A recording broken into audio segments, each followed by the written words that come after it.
Hey, welcome back to the channel. As promised, here is part 2 of the front seat video, where we go into detail on the TEDAC and hand grip controls. As you can see, I've got a controller map displayed that shows you how I have my TEDAC controls mapped to a PlayStation 5 controller. This is not the only solution, but it is a way that works for me in the front seat. I'll put the link to download a copy of this in the description below. I would recommend that if this is something you think you might want to do, print it out and follow along as we go through each of the controls. I still keep a paper copy handy when I'm flying in the front seat, and it has helped me a ton. This one's a long one, folks, so buckle in and get ready. All right, this, ladies and gentlemen, is the TEDAC, the TADS Electronic Display and Control. So we use the TEDAC, as you know, for targeting and weapons engagements. Specifically, the display is a new development. Not new per se, but I didn't fly with them. I had the old optical relay tube, the ORT, where you had a 2-inch screen right about here, and you also had a face shield with a lens you could look down in to view the whatever was displayed on the 2-inch screen. You could view that inside the ORT. The main reason for the ORT was because we had something at that time called DVO, Direct View Optics. And DVO, it was like a telescope. You could look out and see targets in real color, and you know, it just wasn't used very much though, so they got rid of it when they put in the TEDAC and the MTADs, the modernized TADs and the modernized PNVS. So we've gotten back into the front seat right after an APU start, and as you can see, the TEDAC display is off. So let's go ahead and turn it on. We'll put it to the day mode. It's a 3-position switch with off, night, and day. If you saw when I turned it on, night is green and it's dimmer. Day is white and brighter. It says IHADS bore sight required. I didn't do one. That message is going to flash at us for a little while. That's okay. We will deal with it. We'll start, since we started here, we'll move over to the left to the G/S button, grayscale. So that brings up a grayscale pattern that's used to optimize your TEDAC display using these knobs here. Now, I have to, before you can use those, you have to site select TADS. So I've site selected TADS, and now these controls work. Now, I will say that it comes fairly optimized when you turn on the aircraft, so I'm not going to do a full optimization here. I'm just going to leave it the way it is. We'll turn the grayscale off. It looks like a decent enough picture for now. Alright, so moving over here, these are mode buttons, and basically what they do is they display the video for the particular mode that you're selecting. So obviously this one is TADS. That's what we're looking at now. This one is PNVS. So when I push that button, I should have the pilot symbology and the pilot's video, if the pilot had video up. Given that it's daytime, the pilot doesn't have any video, it looks like it's defaulting to the TADS video. So I'm going to select FCR. Looks like this is a placeholder. We know the FCR is not working yet, but when they implement it, hopefully we'll have something here.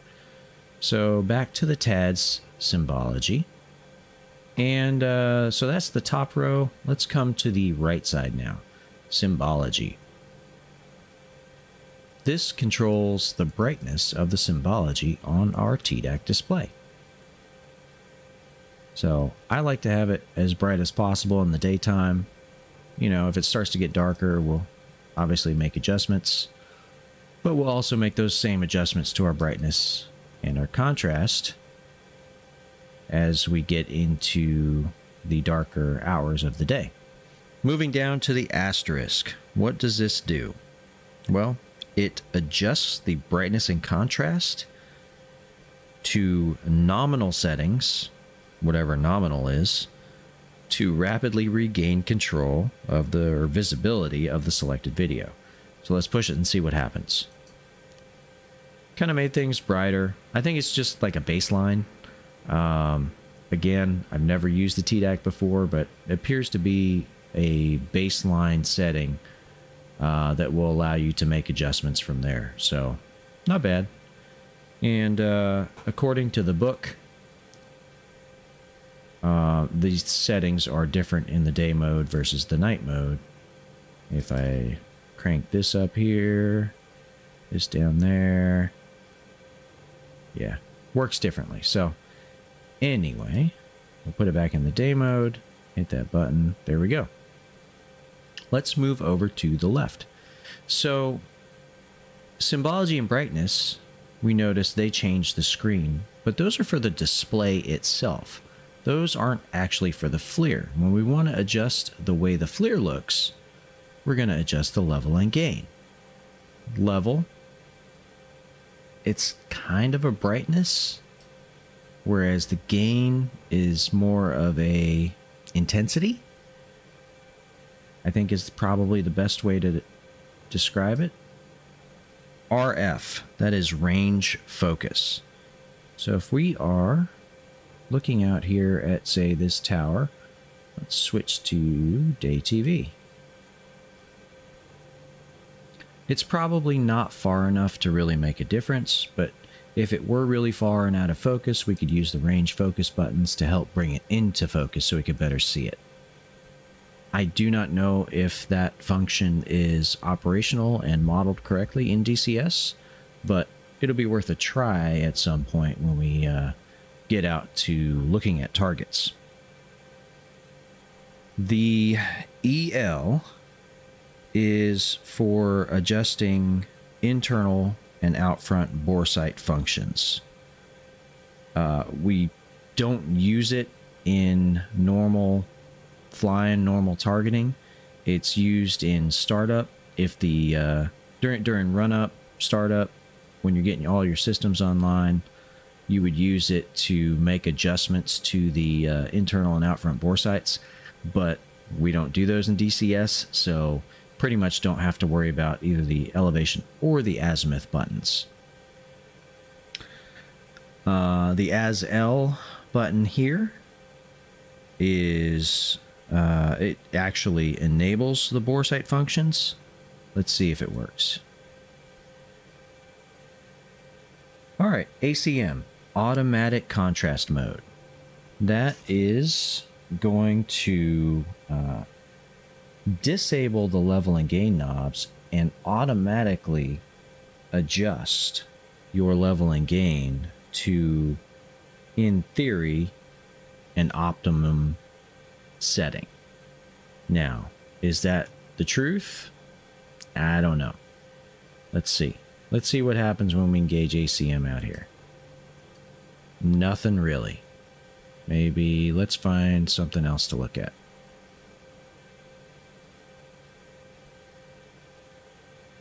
I'll turn the level down a little bit. Turn the gain up just a little bit. Let's look out here, see what we can find.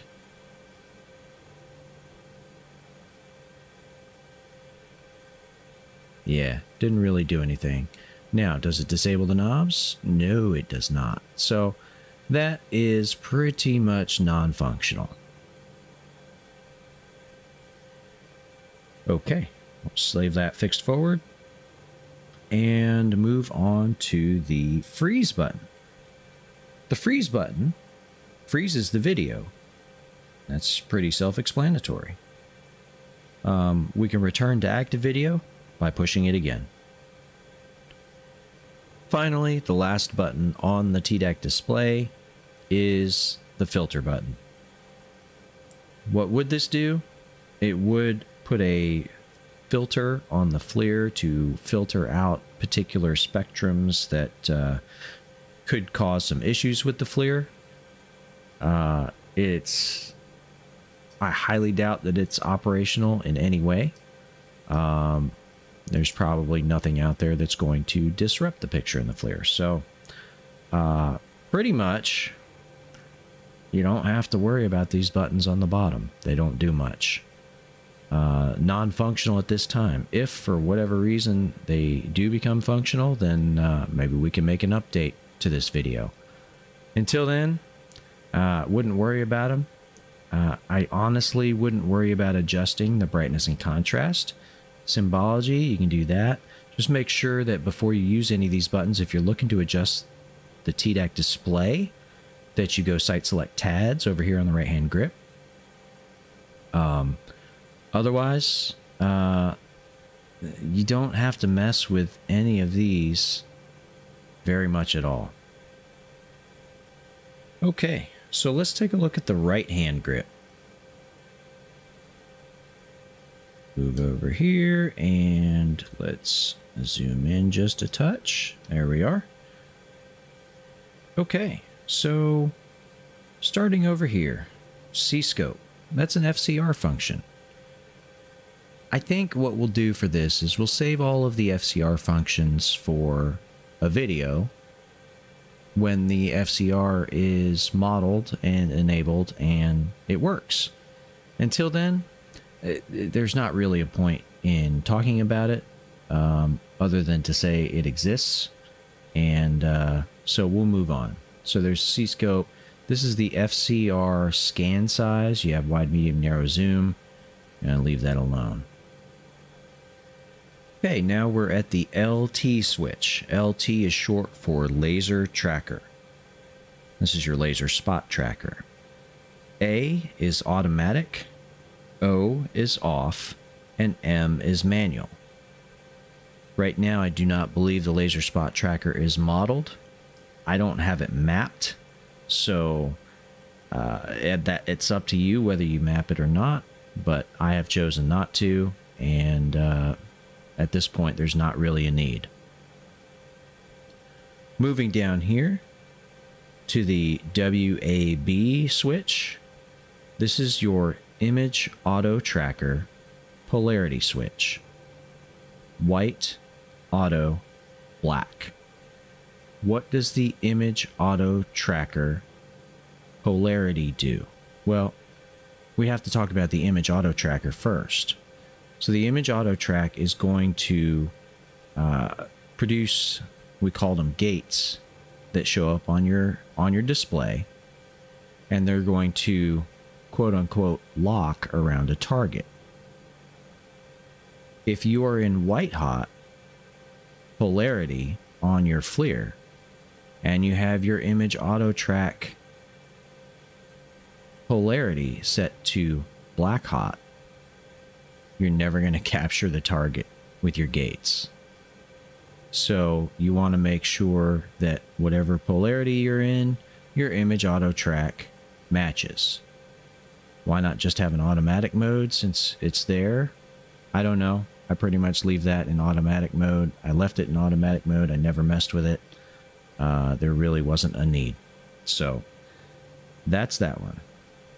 Here's one of the more important switches on your right-hand grip. This is your site select switch. You can site select TADS, which is going to put TADS up on your display. If we site select HMD, you see the C-HMD showed up in the bottom of our TEDAC display. And if I put the HDU back on, now I have pilot symbology instead of targeting symbology. All right, we'll get rid of that. We're going to go back up TADS. Next, we are at the right-hand grip manual tracker, aka the thumb force controller. This is probably the most important thing on the right-hand grip aside from the laser trigger on the back. It's actually a pressure sensitive switch, so as you apply more pressure in a particular direction, it moves faster.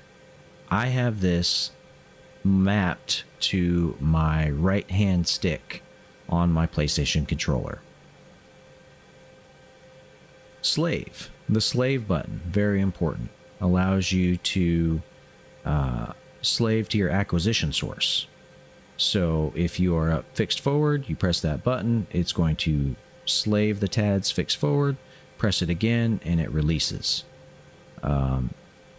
This depends upon this.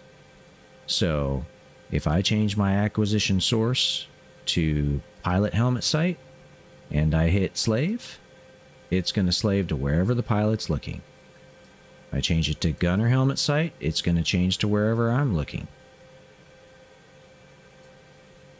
Very important switch.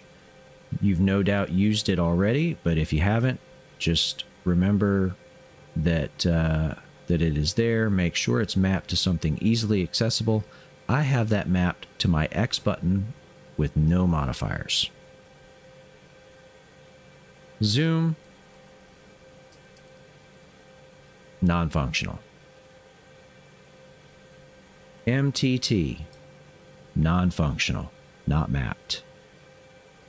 Enter. This is for your cursor. Okay, we've zoomed in kind of tight, but I wanted to be able to show you this button here on the side of the hand grip, and it says FLIR polarity. So that changes your FLIR from black hot to white hot and vice versa. On the back side of the grip here, we have the HDD button, which stands for head down display. We don't have a heads down display, as I mentioned earlier. DVO has been removed, the ORT has been removed, so there's no more heads down. The ADV button has really no function. Finally, I can't show you this, but on the back side of the right hand grip is the trigger. It is the trigger for the laser rangefinder designator, and that's important. It has two detents. The first detent is the first part of the name, the laser rangefinder. It will provide you with a laser range to whatever you desire, whatever you point the TADs at. So it is used to very quickly get a range and have that displayed up here on your TAD's TEDAC display. The second detent is the designator. That is what you will need to use to designate targets for missiles or anything else that needs to use the laser. So how do you tell the difference aside from the detent? When you press the first detent, you'll get a number here. You know, let's just say 3,500 meters. When you designate the target, when you squeeze the trigger to the second detent, you will get an asterisk here, right in front of the number, and you will get the X across the crosshairs, letting you know that you are actively designating a target. Okay, that's it for the right hand grip. Let's move over to the left hand grip. Okay, now we're looking at the left hand grip. We'll start on the outside here with this button. This is the video record button. It's not operational. No need to mess with it. Next is the IAT and IAT offset. We briefly mentioned it earlier when talking about the IAT polarity switch. IAT stands for Image Auto Track. The Image Auto Track this switch engages the Image Auto Track function. And as I mentioned before, that's a set of gates that locks on to, quote unquote, a target. It really uses contrast in the FLIR between what you're trying to lock onto versus the surrounding environment to lock onto that target. If it loses that contrast, it will not be able to lock. So it's not like a fighter where it locks on to a particular aircraft. It just locks on based on contrast. So that's the IAT. The IAT offset allows you to, once you engage the IAT on a target, you use the offset to put the laser spot just slightly off of whatever it is you are engaging. And why would you want to do that? Well, some vehicles have laser warning systems. We have a laser warning system. Other vehicles do too.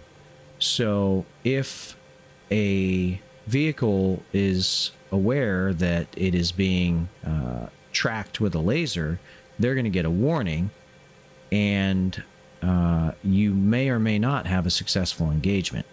So the IAT offset is used if you happen to lock onto a target. You can offset off of the target, squeeze the laser for, say, a low-ball Hellfire shot, and then right before the missile comes in, shift the laser spot back onto the target to laze, designate, and hopefully have a successful engagement. Next, we have one of the most important features on the left-hand grip, and that is the TADS field of view. That is going to enable us to zoom in effectively to a target. So I'm going to slide over this way so you can see what I'm doing here, and I'm going to slave fixed forward, and then when I see something that I want to take a look at, what's over here, I'm going to go ahead. I'm defaulted to wide field of view. I can select down to go to medium field of view, select left to go to narrow, and select up to go to zoom. And we'll go ahead and back out and slave fixed forward. All right, we'll go ahead and slide back over here to the left.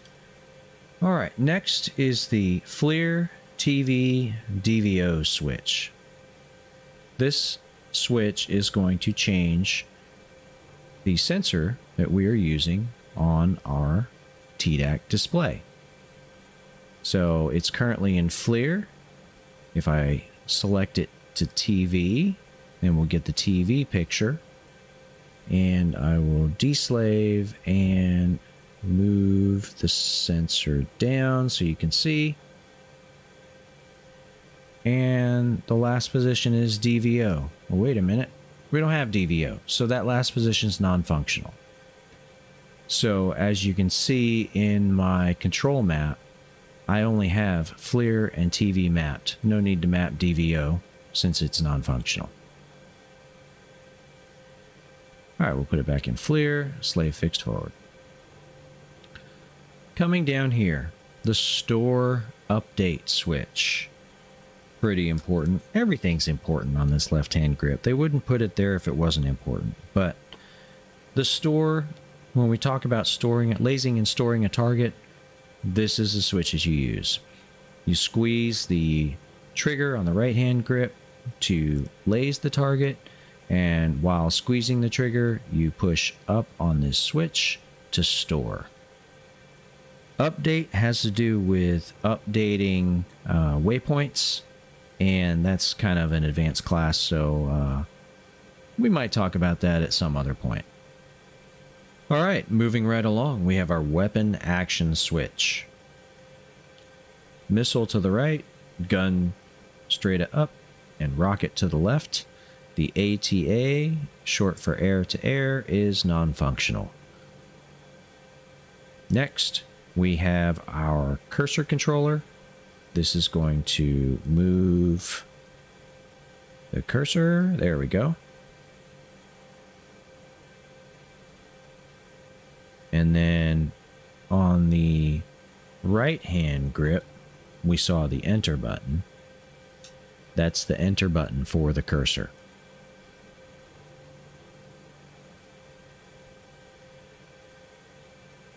The switch here, this is your FCR mode switch. FCR, we'll skip it, come back to it when the FCR is released. Cursor, LR, bet you can guess, left and right. Easy way to move your cursor back and forth from MPD to MPD. Next is your FCR scan switch, which we will cover at another time, as well as the queued search button. Really cool. If they model it, I'll really be looking forward to this. It's a really cool function, but again, we'll talk about it later. I gotta give you something to look forward to, right? Cage button, non-functional. Finally, down here is the LMC, the Linear Motion Compensator. This helps you with tracking targets. It compensates for the helicopter's movement as well as the target's movement. I'll be completely honest with you. I know Casmo's a big fan of LMC. I'm not. I never really enjoyed it. I would rather manual track. But I also grew up in the days of legacy TADs. Legacy TADs, it was a lot easier, in my opinion, to use the IAT because it sucked so bad that you either had contrast or you didn't. And if you had contrast, the IAT gates would generally lock. And if you didn't, you couldn't. The picture's a lot better with the MTADs, but with that, the contrast isn't as distinct. I think that when they updated to MTADs, they never updated any software dealing with the IAT. So I was a big fan of IAT back in the day, but apparently now LMC is the way to go. Just something I'll have to get used to, I guess. Finally, on the back side of the left-hand grip, we have the weapons trigger. The weapons trigger has two detents, much like the laser trigger. The first detent is the normal firing detent. The second detent is what you would use if you are looking to overcome a performance constraint that is inhibiting you from firing while using the first detent. What would be an example of a performance constraint? Maybe backscatter might be an example, but a safety constraint would be like an azimuth or elevation limit or something like that. So you don't necessarily have to always pull to the second detent. However, I have my trigger mapped to the second detent just in case I want to fire when there's backscatter. My PlayStation controller doesn't have a double detent trigger, so I may as well map it to a control, or map the second detent to the control instead of the first, to ensure that I'll be able to fire the missile. So that's about it for the TEDAC itself. Once again, I will make my controller map available for download. I'll put the link in the description. You can use that to help you figure out what you should map and what you shouldn't map. I would, at a minimum, put those things on there. If you have room to add the FCR controls, go ahead and add them. If you don't, then I would focus on the important things. The important things are, well, you use the TADs and the TEDAC to find targets and destroy them. And so anything that has to do with finding targets and destroying them is probably something that you're going to want to have mapped. If you've stuck around this long, I'm pretty impressed. But hey, thanks again for watching. We'll see you next time.